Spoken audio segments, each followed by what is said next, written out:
Good day guys, come here, welcome back to Langrisser M News from the future for the month of July to August 2025 in the CN server. On this banner we welcome not one, not two, but three heroes.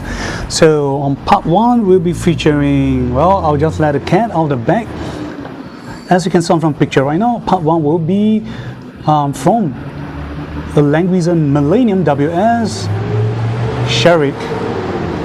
On part 2 will be featuring Rapier, and part 3 will be featuring SP Bozo.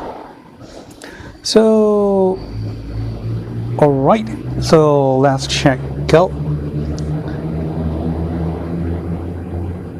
the pictures. So this is pretty cool. I like the weapon, the character's design, and of course, how can I forget, before we carry on, a great thanks to Mission Chef and provided by the Langrisser mobile app. So are you guys ready? Here we go. So okay, you guys are in for the treat, and the latest characters to isekai and join the Langrisser family is none other than okay, Sharik. So correct me if I'm wrong, Sharik. Okay, he is voiced by Mr. Makoto Furukawa-san, and if you guys already seen some of the pictures, well, definitely anime series that I love to watch. And not to mention, on the left, it's One Punch! Saitama from One Punch Man, and season 3 is coming out this year soon. And on the right is Benimaru from Tencent Shura Slime, okay, the reincarnation of the slime. So yep, he's one of the famous and more handsome characters from their series. So okay, both are pretty cool. And yep, Saitama has reincarnated to Langrisser characters, Sharik, and sadly, this based on the background story, he's bad characters, villain characters. So alright, without further delay, some of the background story. Okay, try my best to shorten the sections so you guys can get through the important stuff. Okay, as explained on the background here, is in the front or on name, he is the leader of the Federal, aka Lempo, but he only abides by Abushai's order. Despite his young appearance, he is in fact an ancient civilization's man-made weapon from the civilizations of Sektan. He is a man-made god swordsman or heavenly swordsman, whichever translations work. And as a weapon from the Association of Light, he has a nasty or bad character, or evil character. So kind of similar to Abushai, they have very bad nature within. The only one that is good so far is Lukman. Okay, relationship. So with the male leading characters, which is Shion. So some background things we will know more about the characters of the characteristics of Lukman. Okay,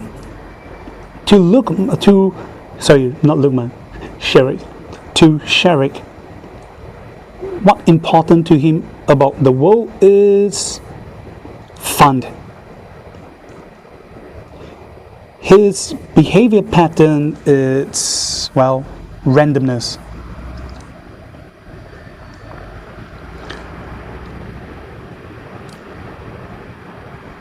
Like for example, he suddenly comes on the sudden urge to help the weakened states of Shions while traveling together with them to fight against his once allied federal army. He purely did this out of fun, feeling fun. So, yep, that's a description.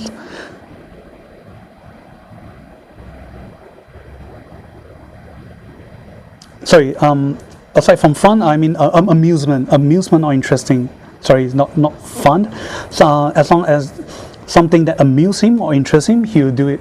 Whether like, fighting against his own team, aka betraying his ally, he'll do it for the sake of having fun or amusement.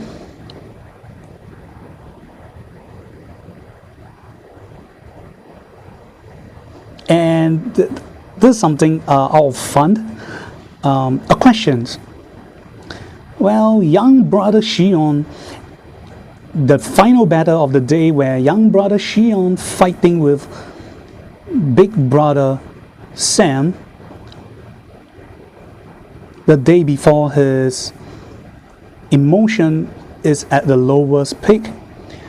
Who encouraged him, who let him reignite the will to fight? The answer is, well, anyway, it's not his mom. Okay, that's a very bad nature because we all know Mama Tiana, oh gosh, died in the story. So this quote from him is a bad joke. But well, this is the kind of character he is. Not your everyday villain, huh? Okay, then relationship with Abishai. Sharik.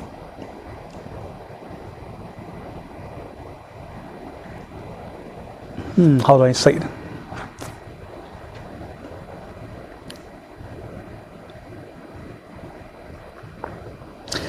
Okay, Sharik. Okay, Sharik approved his ally Abishai strength and being the leader of the team. Despite he will do a lot of things for amusement, however, his loyalty is not to be questioned. Oh. When Abishai's henchmen fight things with other enemies, Sharik, even in the face of death in battle, he do not have any shown any how do I say, emotions to abandon his comrades and run away. So this is a quote. There's a quote from him.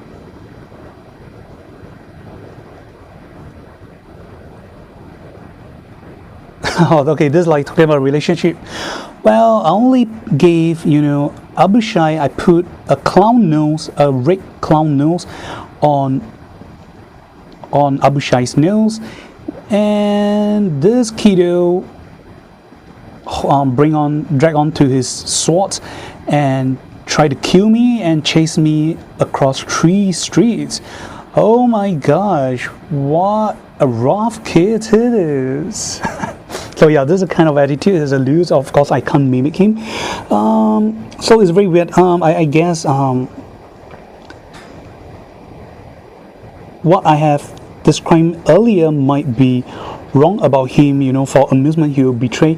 I guess the actual thing is he is actually like a spy. So being the federal leader, it's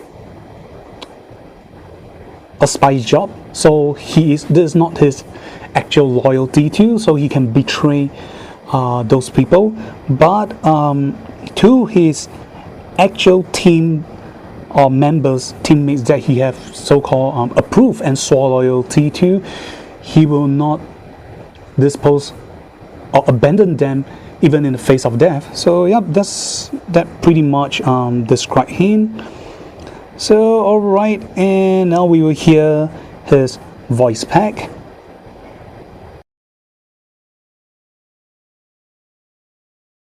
はいはいはい。頼れるシャリクの登場ですよ。退屈させないでくださいよ。指揮官さん。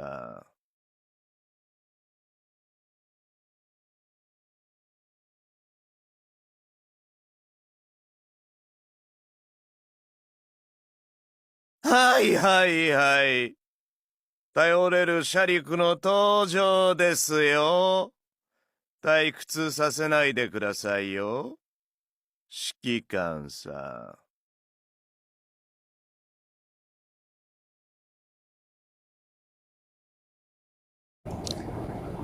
So, alright, this is the voice pack introductions for Sharik. He's saying, yeah, the helpful wannabe Sharik has arrived. So, the first part, he sounds like a boring, playful nature, but the second part is more menacing in a way he said, oh, please do not make things become boring. Commander. So you can see like in his face, if you're not the absolute allies, if you make things boring for him, he might finish you off or betray you. So in words, I guess the actual tone might be hi, the helpful Sharik has arrived. Please do not make things boring for me, Commander. So it's like a kind of like loud, lazy tone at the front and get a bit menacing to the back. So yep, that's it for the intro of Sharik, and this is last but not least the chibi art from Motel 2, Grande Curry on his characters. So overall not too bad. I definitely like the scythe he's holding on. And with this we end part 1 and go to part 2, talk about his skills, and part 3 pros and cons about his characters, and stay till the end for the translations I've done for you guys. Here we go. So alright, welcome to part 2 where we go through the skill, factions, talent, and 3C. And before we carry on, I'm going to tell you guys this is a re-recorded of part 2 because for some reason while recording the video was mute and I got to record the volume again, so some of the content may not look like it's sync. And here we go. Okay, further elaborations on his backstory. So it states his characters is hard to catch or understand. He is one of the participants that previously participated in destroying the Sukatan civilizations known as the God Swordsman War, but afterwards he spent his time as a weapon under the associations of light, Guang Zhihui. So he spent a long time there, and when he's not given direct order or command, he will act and move based on his own instinct, which is as long as he feels anything is fun, he will do it, whether be it's a kind act or a cruel act, and that is him, Sharik. And his factions are Meteor, Yellow's, and Darkness Realm, so not too bad. Currently we're still waiting for the 3C of Meteor, but Yellow's we have couples of faction buffers, and same goes for Darkness. And now we're going to talk about his talent. So watch to the end for the translated effect I've done for you guys.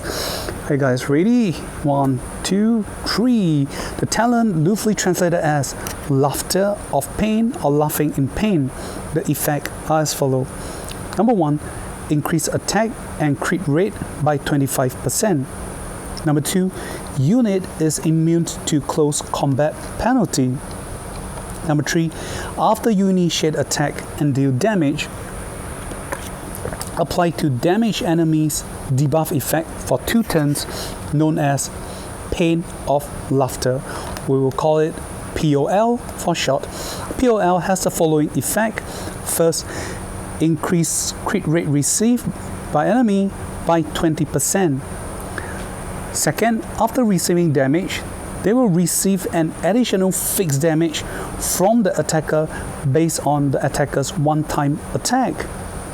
Third, for each 25% HP threshold reductions, they will increase the fixed damage by 0.5 times.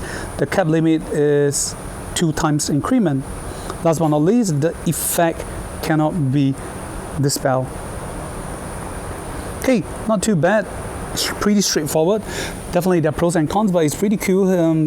It's automatically gave him attack and crit rate of 25% increment, and he's immune to close combat penalty because he has cavalry and also an assassin path.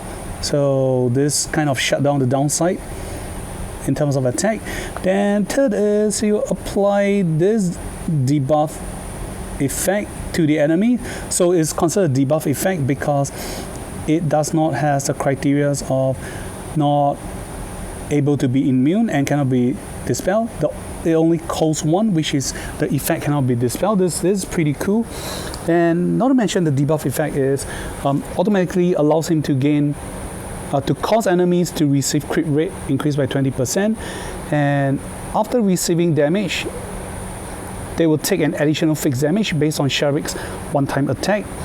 Then the third, which is more unique, is for every 25% max HP enemy lose or HP reduce, will increase the fixed damage gained by 0.5 times. So the max fixed damage will increase is 2 times. So I'm not sure how you're gonna stack, but like when you get 2 times, the enemy should be dead because 25% is 0. Sorry. The base is 1 time, so you just the max is if you take down 50% of the HP, the fixed damage instead of 1 time will automatically be 2 times dealing. So this is pretty cool. This is definitely an upgrade of the second arc story. We call the guys Vincent, aka the Birdman. So this is known as the Kamikaze or AoE damage heroes because you find out in a while about his skills. So now we'll be going to exclusive skill 1 without delay because this is challenge, sweet and easy, pretty cool. Exclusive skill 1, loosely translated as Blood Swirling Death Blade. It's a 2C skill, has a CD of 2 turns, the range is 5 blocks. The AoE type is physical straight lines. So it's a 3x5 blocks range, pretty cool. The effect are as follow. Number 1, attack and deal 0.16 times AoE damage to enemies in 3 straight line directions. Number 2, apply 1 random debuff to damage enemies. Number 3, if a crit happen for the skills, the following will happen. First, reduce this skill CD by 1 turn. Second, recast this AoE skill on enemies again. Third, the recast skills will not trigger CD reductions if crit damage happen. Number 4, after releasing the skills, you can move again. So move again blocks are based on the number of blocks you moved before battle. So right, I can see this is a slightly upgrade or mashup of the characters. One of them is definitely Seraphina's. She has one of the skills where you move at the start, then you cast act again, then after damage you can move away again based on the number of blocks you move at the start. So I'll say it's a combination of Vincent and Seraphina's with his talent and skills. So talking about the AoE skills, it seems low at first. So the first strike deals 0.16 time, which is kind of low, but the second is damage enemies will gain a random debuff. And number 3 is if crit rate happen, when you use these skills, the skill CD will be reduced by 1, and this skill CD is 2. So this is pretty cool. And of course, if crit happen or triggered, you will cast these skills again, so it goes up to 0.32 times, which is considered quite high for physical AoE. But do note that if you recast these skills again, and the second time these skills got recast, even if crit happened, the CD reductions will not happen again. So that's all for exclusive skill 1. And the best is after using these skills, you can move away based on the blocks you move at start, so you can hit and run. So this is pretty cool. Like I say, it's pretty cool. Alright, exclusive skill 2, loosely translated as Scythe of Malice, is a 1C skill. The CD, range and AoE are all null because it's only a passive effect. The effect are as follows. Number 1, increase crit rate by 10%. Number 2, when dealing damage, there will be a 50% chance where you can disable enemy's unit passive effect for 2 turns. Number 3, if crit happens, the second effect will definitely trigger. Okay, this is again another cool passive effect. So it has been quite a long while that we gained very good passive effect, a more generic one. First off, it gave 10% crit rate increment, not too much but not too bad. But number 2 is when you do damage, there is a 50% chance you can disable the enemy's passive skills effect for 2 turns. And not to mention, if crit happens, the effect will definitely trigger. So this is pretty cool, and then that's all. Now moving to what we want to see. 3C, loosely translated as Bloody Unveiling. There's a CD of 5 turns. The range is 3 blocks. The AoE type is physical. 2 blocks have both passive and active. Let's go through the passive first. Number 1, when you enter and have not dealt damage, you'll obtain the following buff effect for 1 turn. That is, all possible terrain will be treated as flat land. So not too bad, but overall these skills do not have anything to do with his talent and offensive ability. This just allow him to give more mobility advantage. Okay, active skills. Number 1, target and teleport to the point within range and release the 3C skills. Number 2, deal 0.35 times AoE damage to enemies 2 blocks around you. Number 3, damaged enemies will gain the following debuff effects for 2 turns. This is split into PvP and PvE. So go with PvP first. First, disable enemy accessories effect. Second, the unit cannot receive healing. PvE, damage received increased by 30%. Second, the unit cannot receive healing. Number 4, you will obtain the buff for 1 turn known as Curtain Call Gift. When you die, you will deal the following effects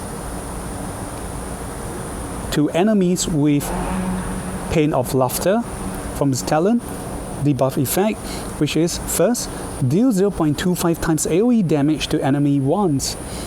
And second, for 2 turns, again PvP and PvP, we go with PvP first.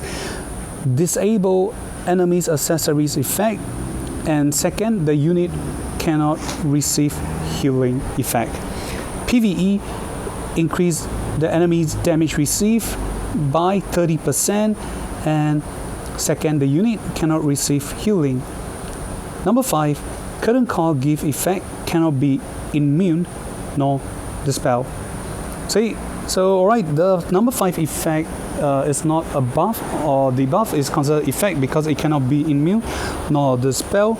And overall pretty cool effect, but it focuses on a few things. I believe you might thought is deja vu that I keep hearing, especially for PvP, that disable accessory effect. So it's a double casting of the same effect. So when you cast the 3C effect, they will deal 0.35 times AoE damage. So let us recap. So first, this is a teleportation skills, and after you reach the point, if enemies are in range, you will deal 0.35 times AoE damage to enemies 2 blocks around you. Then they will damage enemies will gain the effect. So PvP, they will have disabled accessories items and they cannot receive healing. Then for PvE, the only difference is instead of accessories disabled, they will gain damage increase received by increased by 30%. Then last but not least, number 4 is upon death. Okay, after casting these skills, you gain this effect, Curtain Call Gift, which will trigger upon death. You will recast the 3C skills, but this time around you only do 0.25 times AoE damage. Then the effects will repeat again, which is for PvP, disable accessories effect, and second, unit cannot receive healing. Then for PvE is damage received increased by 30% and they cannot receive healing. So Curtain Call Gift cannot be immune nor dispel. So again, this is not a debuff nor a buff, it's just considered an effect. So overall it's pretty cool, and like I said, this is an upgraded version of Vincent and kind of a combination with Seraphina. So the 3C, he do not have resurrections effect, so he's a straight one-time damage dealer, and he's going there waiting for enemies to kill him off, or if he survive, he can still escape with exclusive skill 1, which is Blood Soiling Death Blade. So you can run 5 blocks, cast AoE, and run another 5 blocks again. That's pretty cool. So the greatest or only downside from the 3C, I would say, is the Curtain Call effect. The buff only lasts for 1 turn. So if enemies, they have a lot of healers, they're not afraid of you, they will not try to attempt to kill Sharik. And after 1 turn, Curtain Call Gift will lose its effect. So Sharik will no longer gain this effect. And if enemies kill him afterwards, he will not deal a follow-up 0.5 times AoE damage, nor disable their accessories or cause damage increment and non-healing effect. So that's it for part 2. We'll now go to part 3. We'll be talking about the pros and cons of the effect. So alright, we are now at part 3 of the video, where we'll be talking about the pros and cons and way to spam Sharik for his talent and skills. Before we carry on, a great thanks to the information shared and provided by the Langrisser Data Bank 梦幻伪战资料库. Here we go.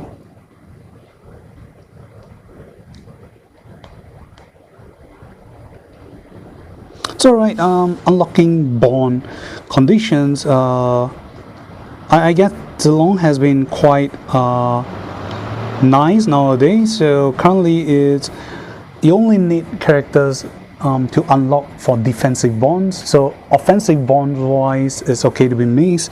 So you only need Abushai to unlock his defensive bond, while for his offensive bonds you just need to complete his cavalry class. Okay, the below is the stats. So overall, I think I'll pick cavalry. As you can see, the stats are pretty obvious. The only downside is skill. Okay, it's not being shown here, so I'm just gonna pretty much assume the assassin is only a 3 block mover, while cavalry is definitely a 5 block mover. Okay, the level 4 and level 7 hard bond. So for the cavalry class, level 4, when battling with unit that has HP percentage lower than yourself, when going to battle, damage received reduced by 10%. For level 7, when your HP is higher than 80%, increase crit rate by 10%. Oh, this is pretty cool. This kind of cover up the 72 points lesser of skills compared to his assassin. Not too bad. Okay, assassin class bond, level 4. AoE damage you receive reduced by 10%.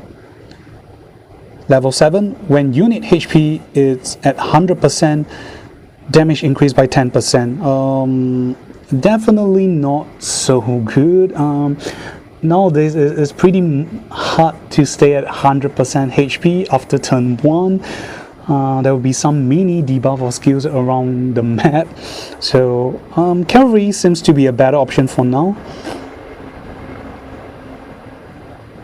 So yep, it has been suggested here even to go with cavalry.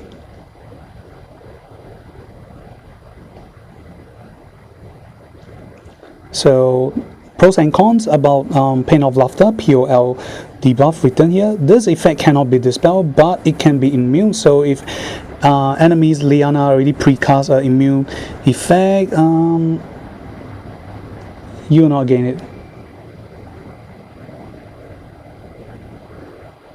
Oh, but this debuff is pretty cool. Assistant to all allies is a generic advice. As long as enemy has this debuff, attacks from allies, whether it's normal attack, skills, AoE, or reflected damage from allies, will trigger the POL fixed damage effect as seen in the video below. Okay, here we go.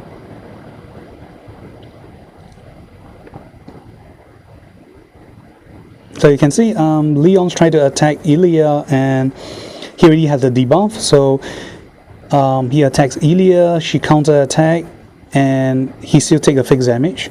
That is pretty cool. It's quite a generic buff or debuff effect. That's pretty cool. Yep, POL is considered a debuff effect, so yeah, definitely nice. This definitely can help assist in SP Bozo.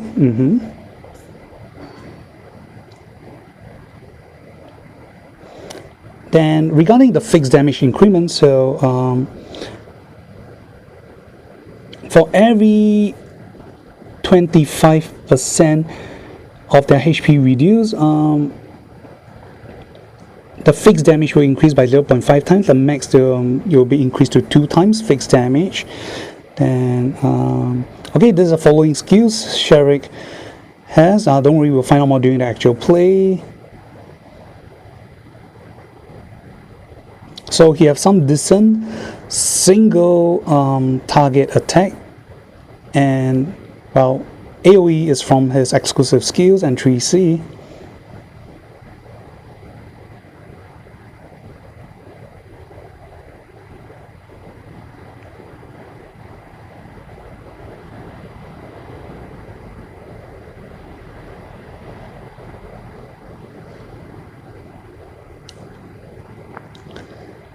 Okay, not sure if it will be mentioned here, but there is one downside. Not sure if it's a bug that will be fixed or not. That is from his 3C, the curtain call gift.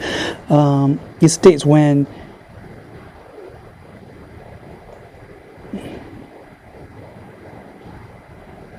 Sharik dies, he will do pain to enemies with the debuff Pain of Laughter, the fixed damage and accessory loss, etc. This will only happen when he is being killed by enemy. If in PvP you jump into the dark flame and commit, well, try to kill yourself, this effect will trigger. Sadly enough, I'm not sure if it's a bug, but as of the current version, this is the downside.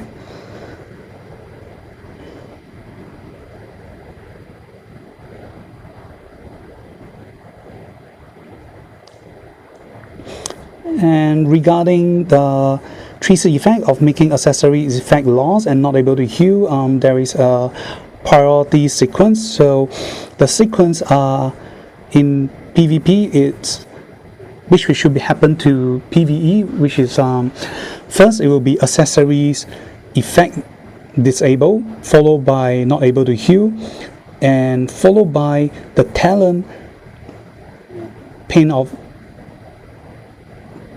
Laughter effect in sequence. So if enemy has one layer of crystal barrier, like from Rose and Seals, from the accessories butterfly prevention effect,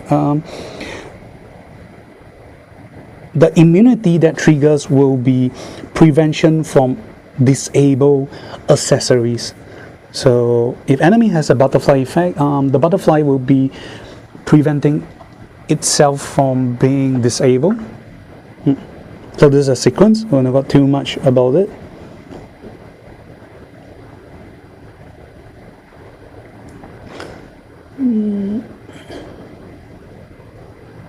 Okay, exclusive skill 1, nothing much to talk about.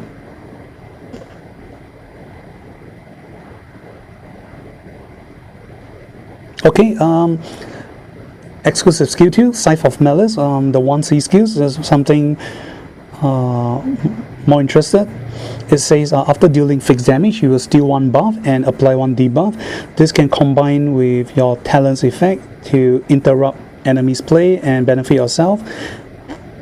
And the debuff effect given by Sharik is quite good. So let's see. Oh, okay, it will be shown. So we're coming down to it.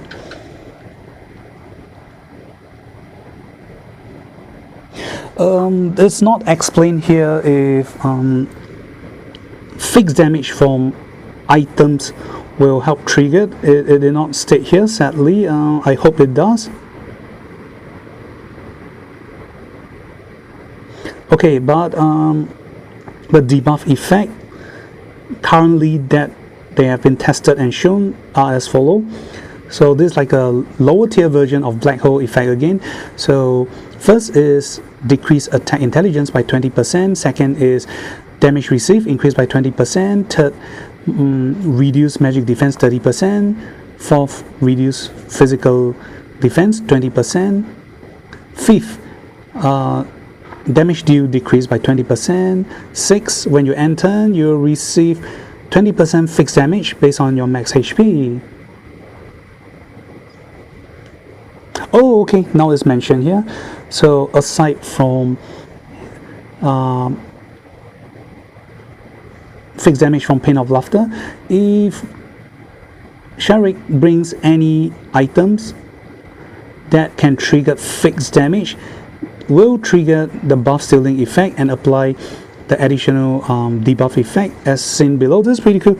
So you can bring accessories like Twilight, Frost Armor, and Bloodthirst Sword. So we can do additional 3 debuff effect followed by stealing 3 buff effect. This is pretty neat.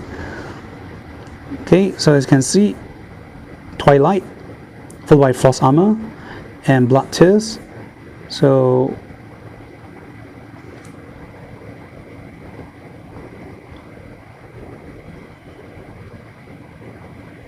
you can see some of the debuff effect appearing on the enemy that they attack. On top you can see some debuff.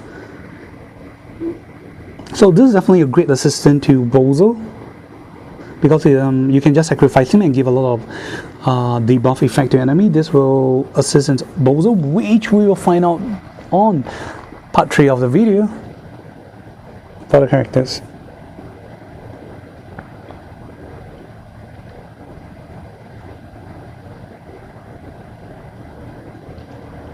So okay, that's it. We have come to the end, and last but not least, this is suggested item builds and characters rating for Sharik. So yep, he scored very low for PvE, but he's definitely tier 1 to tier 0 for PvP as of the current version release.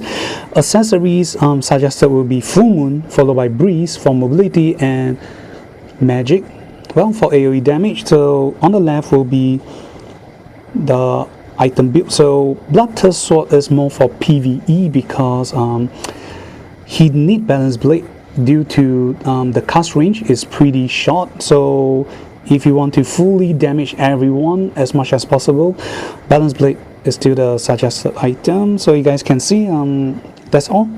So alright, we have come to the end. Thank you guys for watching. On part 2 we'll be featuring Rapier. Yep, she's a female character. See you guys.